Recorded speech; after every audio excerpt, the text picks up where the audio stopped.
Sepse ne kemi edhe matë të shprehjen që çana duhen ato arvanitës si se bën revolucionin e Greqisë. Nuk është e vërtetë, ato s'bën revolucionin e Greqisë. Është gënjeshtër e madhe sepse ato s'luftuan për Greqi.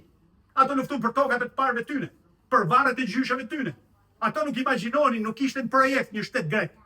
Ishte në projekt që të çliroheshin nga lluna otomane, donin të ishin qafet perandorinë otomane.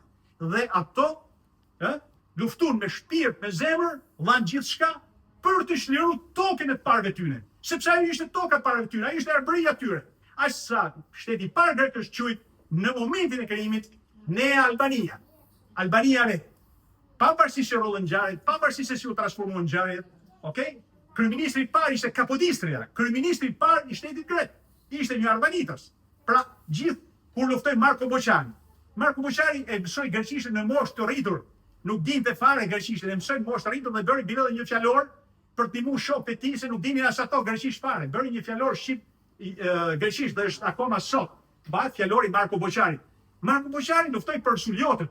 Ai në perspektivën e tij donte të çlironte Sulin, të bënte Republikën e Sulit edhe jashtë pra nga tokat e gjyshave, stërgjyshave arbëror otoman. Atë kishte ëndrrej.